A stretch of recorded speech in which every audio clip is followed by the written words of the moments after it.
Hi everybody, welcome to or back to Building the Bookshelf. I am happy to have you guys here today, hoping that you find this title that we're talking about today as a gem that you will add to your library, because this one is one of my favorites that I have on my shelves. I really try to limit how many books I have on my shelves at all point in time so it doesn't take over my house.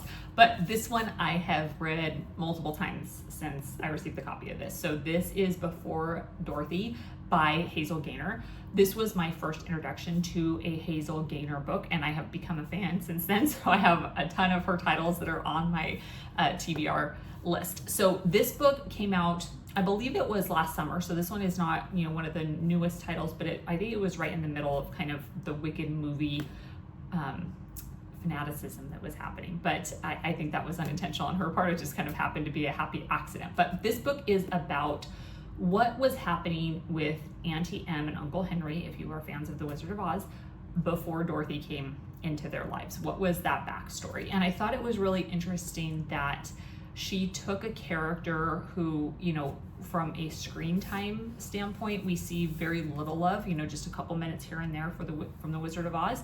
And Auntie Em honestly seems like a pretty severe character. She's kind of short and blunt and to the point, and seems a little bit harsh. So that was, part of her desire, is to kind of explore that character a little bit more, and what more was behind the scenes, maybe what made her that way.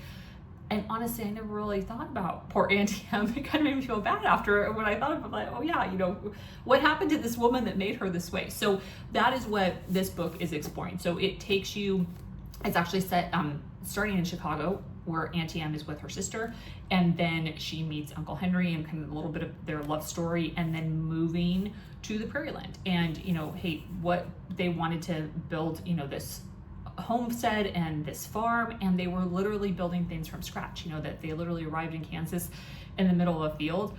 I love Hazel Gaynor's descriptions of how she talks about the plains and the fields and the animals.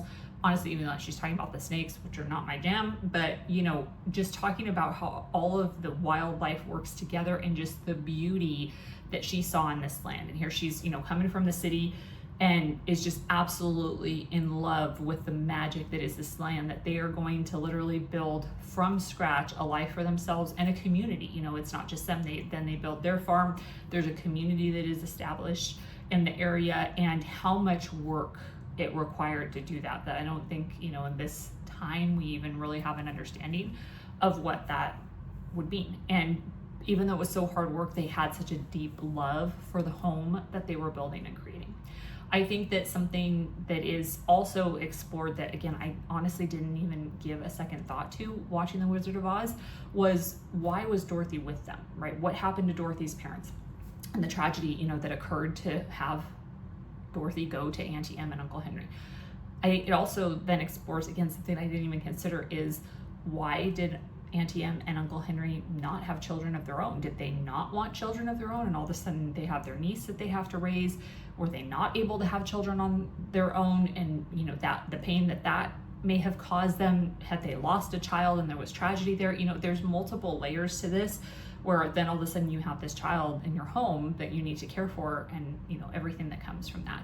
There are definitely little Easter eggs from The Wizard of Oz, which are very fun. That was one of the funnest parts, I think, to me, to go through the book and go, oh yeah, oh this and oh that. And I was very fortunate to meet Hazel at a book signing, and just kind of confirming that I wasn't, just reading between the lines and creating something that wasn't there. She was very intentional about her Easter eggs, and as a nod to the original story, and to be, very respectful of the original story.